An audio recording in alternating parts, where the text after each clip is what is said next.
pretty big.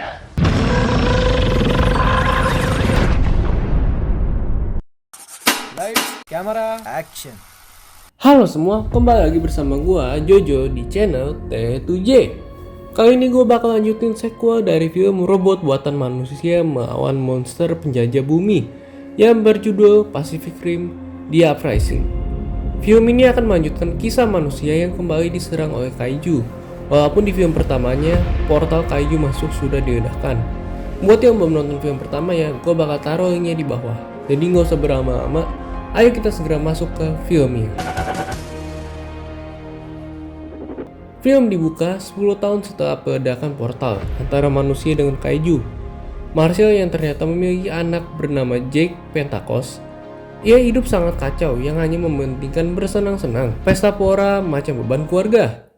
Ia memiliki kerjaan ilegal dengan mengambil suku cadang dari Jaeger yang sudah tidak digunakan karena harganya sangat mahal untuk dijual. Dan karena sekarang banyak orang yang ingin membuat Jaeger sendiri. Ia mengantar beberapa orang dengan diancam senjata untuk mengambil kapasitor di sebuah Jaeger. Tapi saat sampai, kapasitor tersebut sudah diambil oleh orang lain. Orang-orang yang bersamanya pun marah dan berniat membunuhnya. Tapi Jake berhasil lolos dari mereka. Jake. Nice try. Masih di tempat tersebut, ia melihat orang yang mengambil kapasitor tersebut dan mengikutinya sampai ke rumahnya. Ternyata di rumah itu ada sebuah Jaeger. Tiba-tiba, orang yang mengambil kapasitor tersebut mencoba memukulnya, tapi dihindari dengan mudah oleh Jake. Orang yang membuat Jaeger yang diberi nama Scraper adalah gadis yang masih sangat muda, bernama Amara Armani. Belum selesai berdebat, muncul polisi yang secara tidak sengaja Jake menuntun mereka ke rumah gadis tersebut. Amara bersama Jake yang maksa ikut masuk, segera mencoba kabur dengan menggunakan Scraper. Tapi saat kabur, mereka malah bertemu dengan Jaeger yang sedang berpatroli di sana. Power down and exit your compod. Dengan segala ide dan cara, mereka mencoba kabur dari Jaeger tersebut, tapi akhirnya mereka pun tetap berhasil dilumpuhkan. How long before Ajax can reboot his systems? About that long. Amara dan Jake pun dimasukkan ke penjara. Di sana setelah berantem yang cukup lucu, Amara mengatakan kenapa ia membangun Jaeger, karena katanya ia percaya suatu saat nanti kaiju pasti akan kembali. Dan ia tidak mau diam saja sampai ada yang menolongnya. Lalu tidak lama setelah itu, Jake didatangi oleh Mako melalui hologram. Mako mengatakan akan mengeluarkannya dari penjara jika ia kembali ke markas Jaeger dan menjadi ranger bersama Amari yang akan menjadi kadet baru. Gak bisa bilang enggak, mereka berdua pun dibawa menuju markas Jaeger. Tidak lupa, Scrappy juga dibawa ke sana dengan sangat hati-hati. Di sana mereka bertemu dengan teman Jake saat kadet dulu bernama Nate yang sekarang sudah menjadi ranger dan mempiloti Gypsy Avenger. Selain Nate, mereka juga bertemu seorang perempuan teknisi bernama Julian Reyes yang mengatakan kalau Jake ternyata dulunya adalah seorang pilot Jaeger yang jago. Setelah itu, Nate membawa Amara ke tempat para kadet. Di sana Amara berkenalan dengan perempuan bernama Malakova yang jelas nggak suka dengan Amara yang dengan mudah bisa menjadi kadet, dan juga seorang bernama Jinhai. Setelah itu Amara pun berarti bertarung simulasi dengan menggunakan Jaeger, namun hasilnya sangat kurang memuaskan. Up against kaiju that almost killed veteran pilots. Maybe she's not the only one that doesn't belong here. Sombong amat. Sesudah itu di dapur, Jet dan Nate mengobrol. Di sana Nate mengatakan mengenai seorang pengusaha bernama Li Wenxiao yang mengenalkan Jaeger barunya dan bisa membubarkan markas Jaeger yang sekarang ini. Tapi Jake tidak peduli. Selain itu, Nate juga menasihati Jake dan mengatakan kalau Jake bisa lebih dari yang sekarang ia lakukan. Keesokan harinya, Xiao datang bersama anak buahnya dan juga Mako. Di sana juga ada Newton yang sekarang menjadi tangan kanan dari Xiao. Lalu Herman yang masih menjadi peneliti di markas Jaeger menanyakan pendapatnya kepada Newton mengenai ide pendorong roket dari darah kaiju yang akan ditaruh di Jaeger nanti. Tapi Newton yang sekarang udah tenar dan kaya menolak untuk membantunya. Lalu Xiao melakukan presentasi mengenai Jaeger buatannya yang bisa dikendalikan dari mana saja di seluruh dunia, yang ditentang oleh para pilot Jaeger di sana. Karena kalau enggak, mereka jadi pengangguran. Tapi keputusan berada di tangan Mako. Apakah akan setuju atau tidak? Mako sebenarnya tidak setuju dengan teknologi Xiao, tapi setengah dari para dewan di sana sudah menyetujuinya. Mako juga meminta saat keputusan besok untuk Jack menjadi pilot Gypsy Avenger bersama Nate yang disetujui oleh Jack. Keesokan harinya di Sydney, Jack bersama Nate yang mempiloti Gypsy datang untuk melindungi Mako yang menaiki helikopter. Tiba-tiba, muncul Jaeger ilegal di sana. Tanpa basa-basi, Jaeger tersebut segera menyerang Gypsy.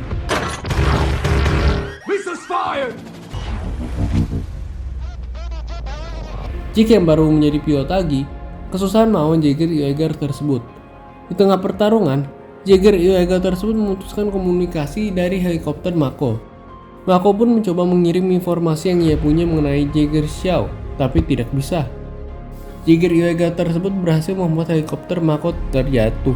Jack dan Nate dengan sekuat tenaga mencoba menolongnya, tapi sayangnya mereka tidak berhasil. Mako pun terbunuh saat itu juga.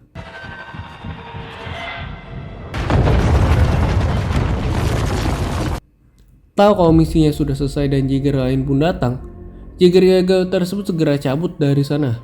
Setelah itu, Jack yang masih bersedih bertemu dengan Amara yang sedang latihan penyatuan pikiran sendiri. Lalu Jack pun membantunya dalam penyatuan pikiran. Tapi di saat penyatuan pikiran, Amara tenggelam dalam kenangannya. Lalu diceritakan Amara yang masih kecil sedang liburan bersama keluarganya. Tapi tiba-tiba ada kaiju muncul di sana dan membunuh seluruh keluarga Amara. Setelah menenangkan Amara, Jack dipanggil oleh Nate. Di sana, mereka menemukan pesan Mako yang berhasil dipecahkan oleh Herman yang berisi semacam kode berbentuk kaiju, tapi tidak diketahui kaiju apa itu. Berpindah ke perusahaan Xiao, ia mengatakan saat rapat darurat kalau para dewan menyetujui idenya mengenai Jaeger jarak jauhnya dan mau agar semua Jaeger siap selesai dalam 48 jam. Sudah itu, Newt balik ke rumahnya dan memanggil istrinya yang ternyata adalah sebuah kaiju yang bernama Alice. Di ruang para kadet, Malakova kembali nyolot yang membuat Amara dan Malakova bergelut yang berhenti saat Nate masuk. Иди нафиг. You know where I learned that? On the streets, you bitch. Nate yang melihat kejadian itu memberikan ceramah yang membuat Amara dan Malakova terdiam. Tidak lama setelah itu, Julian memanggil Nate dan Jack karena Herman telah berhasil memecahkan pesan dari Mako. Ternyata pesan tersebut bukanlah kaiju, mereka sebuah tempat markas Jaeger terdahulu yang sekarang sudah tidak terpakai. Mau membalas dendam, Jack meminta Marshall untuk mengutusnya dalam misi tersebut. Setelah sampai di tempat, mereka tidak menemukan apa-apa, tapi tiba-tiba mereka kembali bertemu Jaeger ilegal yang membunuh Mako. Ronde kedua pertarungan antara Jaeger pun dimulai. Kali ini, akhirnya Jack dan Nate berhasil mengalahkan Jaeger ilegal tersebut. Tapi saat dibuka tempat pilot tersebut, isinya adalah sebuah kaiju. Setelah diteliti oleh Herman, ia mengatakan kalau kaiju tersebut terbuat dari daging sisa bangkai kaiju 10 tahun yang lalu, yang dibuat dari manusia, bukan prekursors atau nama alien yang mengutus kaiju. Berpindah ke kaiju ilegal yang dibawa ke markas Jaeger. Di sana dengan bodoh, Amara mengajak teman-temannya untuk masuk ke dalam Jaeger ilegal tersebut.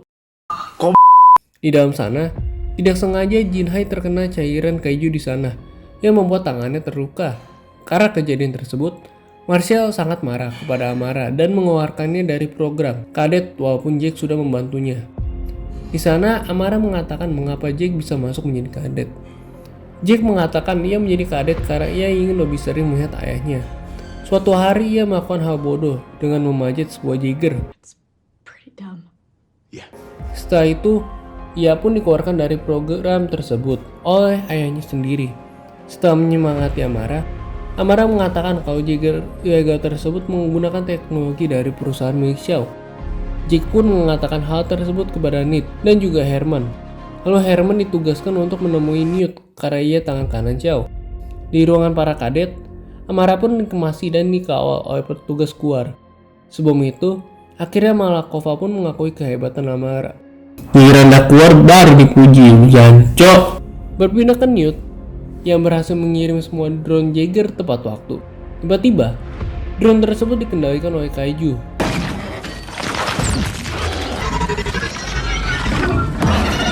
Pertarungan antara Jaeger manusia maupun Jaeger Xiao pun dimulai. Di lain tempat, Herman bertemu dengan Newt dan mengatakan kalau Xiao adalah dalang yang membuat Jaeger dikendalikan oleh kaiju tersebut. Di tengah percakapan mereka, petugas keamanan menangkap Herman dan Newt, tapi mereka berdua berhasil mengalahkan semua petugas keamanan di sana. Herman dan Newt menuju ke pusat komando, tapi bukannya menghentikan. Ternyata Newt mengaktifkan protokol yang ia buat diam-diam. Newt adalah dalang di balik semua kejadian ini, bukan Xiao. I'm ending the world.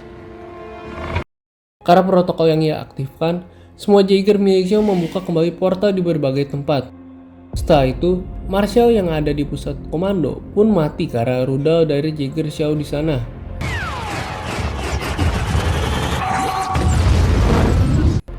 Balik ke Newt yang ternyata melakukan semua itu karena ia dikendalikan oleh Precursors. Saat hampir membunuh Herman, muncul Xiao yang mau menembak Newt, tapi Newt berhasil kabur. Lalu Herman dan Xiao berusaha mematikan semua portal yang sedang dibuka. Beberapa kaiju pun mulai masuk ke bumi, sedangkan di tempat Jake, para Jaeger Xiao berhasil menerobos masuk membuat Jake dan yang lainnya pun terpojok. Untungnya Xiao berhasil mematikan Jaeger yang ia buat, sehingga semua portal pun berhasil tertutup. Tapi ada 3 kaiju berukuran besar yang berhasil keluar dari portal. Balik ke tempat Jake, di mana diceritakan kalau semua pilot terluka parah atau mati, dan Jaeger yang masih berfungsi tersisa Gypsy. Belum lama setelah itu, muncul helikopter Xiao yang membawa segala keperluan yang dibutuhkan untuk menebus kesalahannya. Dan Amara pun tidak jadi dikeluarkan dari program. Sesudah itu mereka menganalisis pergerakan para kaiju yang terlihat menuju ke Gunung Fuji karena memiliki banyak elemen langka di sana. Dan jika disatukan dengan darah kaiju, akan menyebabkan radiasi yang menyebar ke seluruh dunia dan membuat semua manusia mati dan menjadi tempat tinggal para Precursors. Lalu dengan ide pendorong Jaeger dari Herman dan cukup cadang dari Xiao, mereka segera benerin Jaeger yang rusak.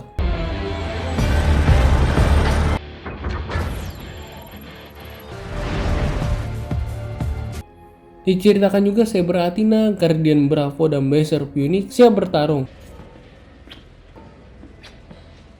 Oh, that's confusing. Dan karena semua pilot dari Jaeger tersebut cedera atau mati, mereka menyuruh para kadet yang menjadi pilot Jaeger. Lalu Jake pun memberikan ceramah seperti ayahnya yang menambah semangat semua kadet. This is our time. This is our chance to make a difference. Do you understand? Yes, sir! Lalu mereka pun siap meluncur. Dan mendorong Jaeger Herman pun berhasil berpindah ke Jepang, di mana para kaiju sudah berada menuju Gunung Fuji.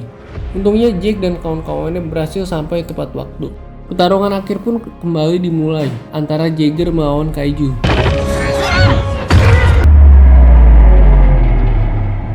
Pertarungan berjalan dengan sengit, tapi Jake dan yang lainnya berhasil memojokkan para kaiju.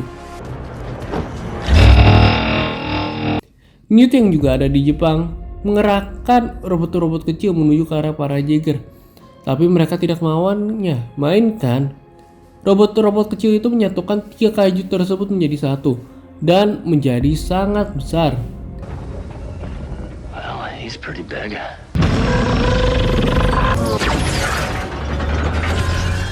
Mereka semua menyerang kaiju tersebut, tetapi mereka gagal. Tersisa Jaeger Guardian Bravo yang masih berdiri. Karena banyak gaya, ia mencoba menyerang kaiju tersebut seorang diri, yang menyebabkan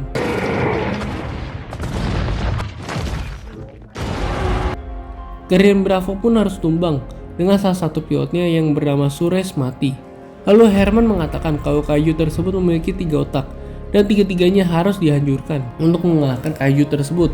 Mereka berhasil menghancurkan salah satu otak, tetapi sebagai gantinya, Saber Athena dan Berserk Phoenix pun juga tumbang. Untungnya tidak ada yang mati. Tersisa Gypsy Avenger yang bertarung melawan kaiju tersebut. Tapi serangan kaiju tersebut membuat Nate terluka.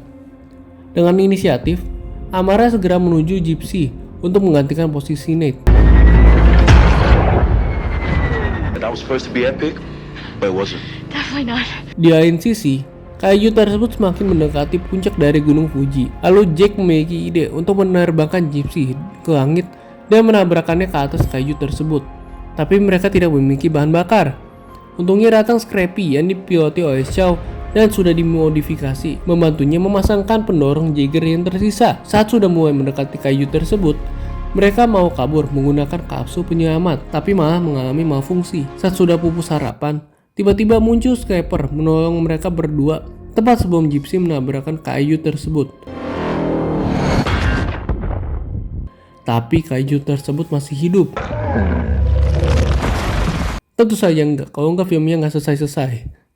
Jake dan Amara dengan dibantu Shaw berhasil menyelamatkan dunia. Selain itu, Newt pun berhasil ditangkap oleh Nate. Film diakhiri dengan Newt yang tertangkap dan Jake yang mengatakan kali ini manusia yang akan mendatangi para Precursors. Because we're gonna come for them. Sekian alur cerita dari Pacific Rim Uprising. Gimana menurut kalian mengenai film ini? Silahkan tulis di komentar ya. Jika kalian suka jangan lupa buat like, share, dan juga subscribe. Nyalakan juga notifikasi untuk video terbaru dari T2J. Gua Jojo, see you until next video.